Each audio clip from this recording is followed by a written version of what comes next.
Assalamualaikum warahmatullahi wabarakatuh, teman-teman. Kembali lagi di acara kita BIM Wika Talk Show. Kali ini kita tidak akan membahas tentang yang kemarin-kemarin yang udah lalu itu. Kita membahas tentang segmen baru. Kita mendatangkan band baru yang akan mau launching album. Gimana? Ini kita teman-teman kita belum pernah terlihat di kamera kan, karena mereka juga jarang di kantor. Kelihatan mereka kerja di luar lapangan, kelihatan dari muka-mukanya hitam-hitam. Terima kasih. Mari kita berkenalan satu-satu dulu. Dari yang pertama nih, silakan. Halo, perkenalkan nama saya Rehan Zaki. Saya biasa mengerjakan survei di geodetik. Yang berikutnya, temannya Rehan. Saya Nanda Pratama. Saya biasa mengerjakan survei lapangan. Ya. Saya biasa operasional alat banyak di sini. Oke, berikutnya Mbak Mirta. Nama saya Miftahul Jana. Saya di sini sebagai staf BIM bagian aerial survey, fotogrametri, dan geodetik juga laser scanner. Ya itu dia tadi perkenalan teman-temannya. Ya udah, tadi itu tiga tadi personil kita. Sekarang kita pertanyaan selanjutnya. Lah gua belum di introduction. Oh, ada orang satu lagi. Agak kurang Nggak kelihatan. Gua berdiri. Jangan. Silakan satu lagi yang paling ganteng di sini. Halo, nama saya Erik Dwi Pamungkas. Saya staf BIM di bagian aerial survei fotogrametri. Saya menggunakan alat pada bagian ini, terutamanya drone dan UAV juga. Pilot drone ya. Oke. Oke, kita santai aja ya nih tanya-tanya ya. Iya Pak, santai banget. Siapa? Gimana pengalaman survei? Enjoy. Oke. Duka Pak. Banyak yang enjoy, banyak yang duka. Jadi gosong. Gosong. Itu Mana bisa disebut pengalamannya? dong. Pernah kemana aja nih? Dari Bang Miftah dulu deh. Kalau dari saya sendiri sih, kalau keliling Indonesia sih udah semua. Keren banget. Kecuali Papua sih. Udah. Ada yang bisa undang ke Papua? Mau naik sorong barangkali di kami, Boleh, kabarin boleh. aja. Nyari jodoh juga. Semua. Kalau- Pernah yang paling jauh lagi mana? Kalau luar negeri tuh pernah ke Afrika. Ih, keren banget. Kita pernah survei ke Afrika, ke Samina Senegal sama ke Niger. Waka Senegal waka sama Niger. Berempat-empatnya ini? Enggak, kita berdua. Oh, yang partner Senegal. Afrika. Ini Ya, belum. belum. Kita nunggu giliran. Ya. Kalau Asia sih Malaysia, Filipina, Terus. gitu-gitu udah. Terus apa lagi ya? Oh, Biasanya lu pada ngapain sih? prosesnya gimana? Ulangi lagi. Ulang ya. Oh, berikutnya prosesnya itu gimana aja? Persiapan dari persiapan terus berangkat. Jadi biasanya tuh kalau kita mau ngelakuin survei ini, kita biasanya tuh ada permintaan dulu nih dari proyek nih. Mereka mau minta apa? Dia pengen minta di-drone-kan saja kah? Atau minta data yang lebih lengkap seperti kontur, 3D dan lain-lainnya. Setelah data permintaan yang sudah oke submit di bagian kami, selanjutnya kami mempersiapkan tim yang akan berangkat nantinya. Setelah mempersiapkan tim yang akan berangkat, kami pun berangkat ke lokasi, lalu melakukan awalnya dengan survei geodetik. Di mana survei geodetik itu untuk menentukan koordinat yang nantinya akan digunakan pada saat processing data. Lalu setelah survei geodetik dilakukan, pemasangan frame sudah, baru drone kita terbang. Buat ngambil fotonya dari udara. Sebenarnya tim survei ini ada berapa orang kalau di BIM? Kalau di BIM ini tuh sebenarnya lumayan banyak sih, 7 orang. 7 orang Kalau nggak salah ya. dibagi 2 tim kita. Ini 4 orang nih. Ada lagi 2 koordinator. Atau lagi siapa? Prosesi. Alvin. Di setiap tim itu kita punya satu pilot drone dan satu untuk Operator gitu. untuk operasian alat dan satu untuk proses data di Oh kantor. gitu, berarti dibagi 2 tim, Iya, orang dibagi 2 tim, lagi. betul. Teman-teman yang depan ini Rehan sama Nanda ini Ya. geodetiknya. Geodetik dan proses data. Oh, proses data. Habis itu setelah geodetik dipasang, baru Erik terbang. Ya. Oke, berikutnya kan udah pergi kemana-mana nih dari seluruh Indonesia bahkan luar negeri.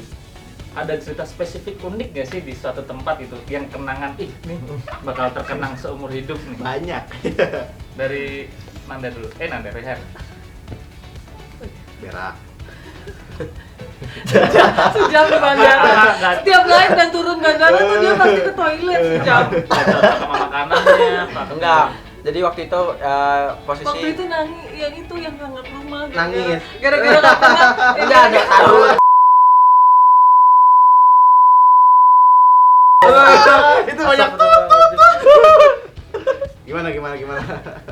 Cuman ini sih yang paling berkesan bagi saya tuh waktu itu di Buton sih, di Pulau Sulawesi Tenggara ya.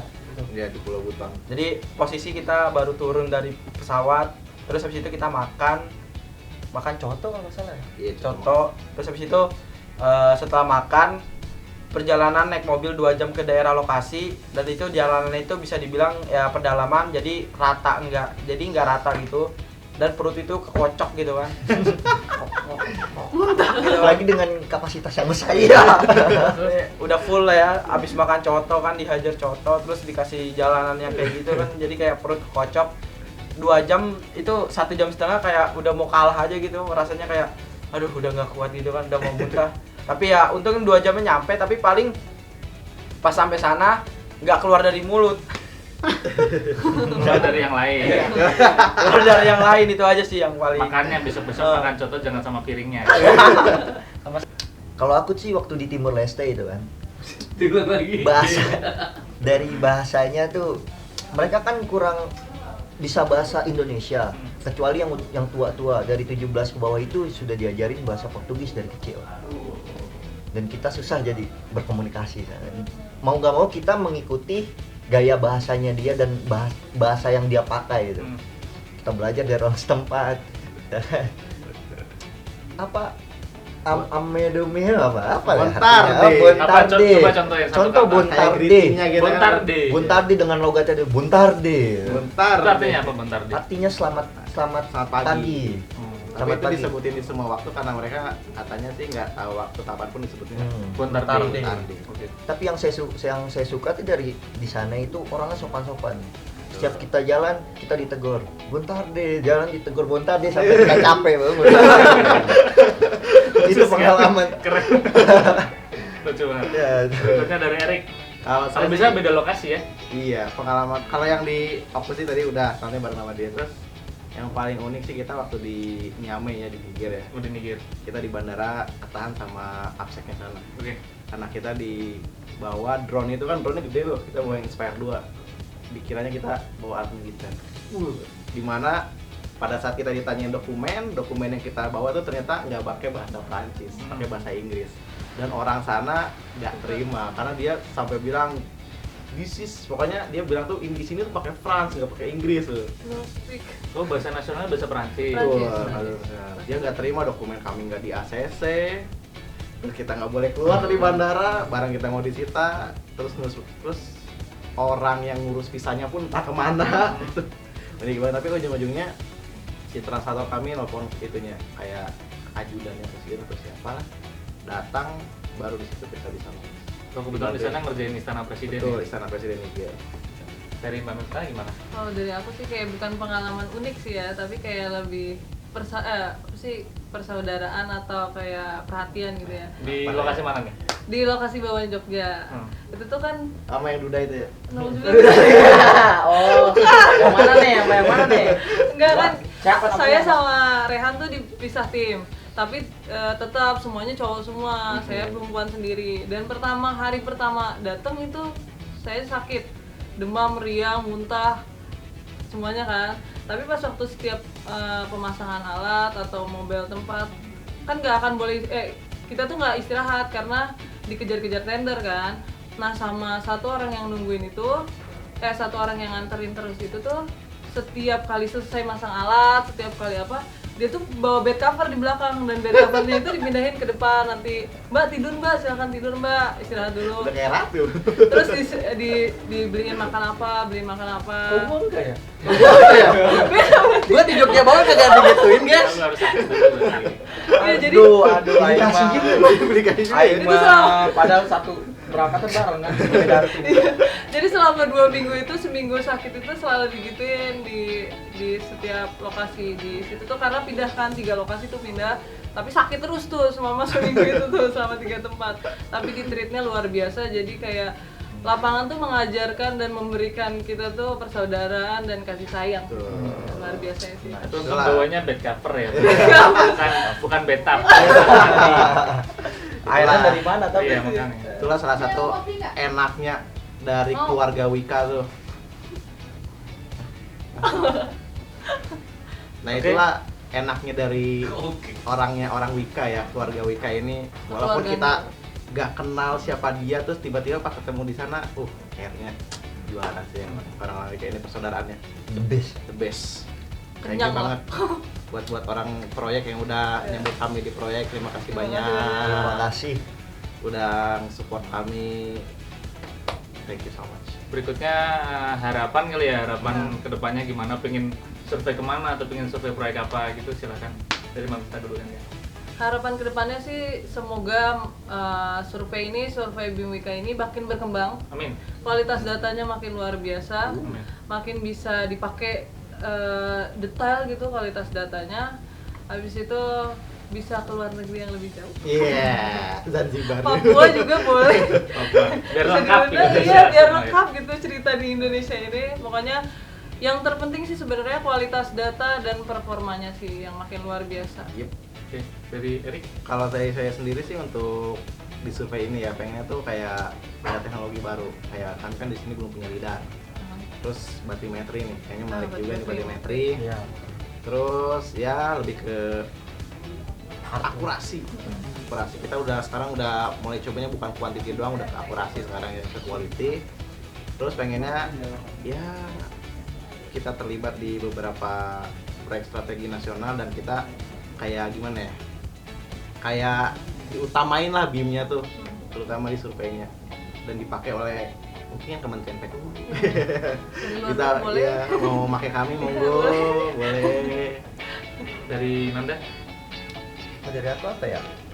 Mungkin untuk kedepannya bisa apa? Data kita bisa bersaing di kancah internasional. Asik. Rahmat. Dan itu otomatis kan dengan metode teknologi terbaru gitu, yang kita harus pelajarin. Semakin tahun, apalagi di era globalisasi ini kan, teknologi itu makin maju, makanya kita pengen tuh persiapin diri kita untuk masa yang akan datang. Oke. Kalau dari Rehan harapannya Pak Kurus. Cita-cita ya. Resolusi 2035 itu. Jauh, masih jauh. Apa harapannya? Kalau harapan saya buat tim survei ini ya mungkin lebih ke anggotanya aja sih, biar lebih kompak, terus juga jaga kesehatan. Soalnya kan kalau kita lagi di lapangan Tentang kan sehat sendiri. enggak, Yang kalau lain pada sakit lu. enggak, kalau misalkan yang didengar tadi ceritanya Mbak Mifta kan ya nggak enak kan. Pertama kan kita jadi nggak enak sama orang yang nolongin kita, terus juga kita kalau lagi sakit kan harusnya itu di bawah yang tempat yang adem, tapi kalau di lapangan kan kita nggak bisa ngadem. Nah itu kan bakal bikin diri kita tambah sakit sih secara tidak langsung, tapi mau nggak mau Mbak Mifta harus ngelakuin itu kan. Nah jadi menurut saya buat kedepannya buat masing-masing pribadi ya jaga kesehatan aja sih kalau di luar. Terus juga sama kalau lagi di kantor juga ya sering olahraga gitu. Oke. Olahraga Olahraga. apa? Siap. Olahraga ya misalkan ya jogging aja gitu atau nge-gym Zumba, lah. Zumba. Di lantai 2 kan ada fasilitas. Zumba. Kan di lantai 2 ada Oke, fasilitas. oke. Ya. Siap. Oke. Itu aja tadi bincang-bincang kita. Terima kasih waktunya Mbak Makasih Mifta. banyak. Terima kasih. Ayo Erik. Bapak, terima kasih banyak. Terima kasih banyak. Terima kasih. Terima kasih. Itu tadi teman-teman kita ngobrol-ngobrol serunya sama teman-teman tim survei. Berikutnya kita akan mengulik tim-tim lain, bahkan nanti tim modeling, tim apa, biar seru kayak gini. Sampai ketemu lagi di video-video selanjutnya. Jangan lupa like, comment, dan subscribe. Bye-bye. Terima kasih.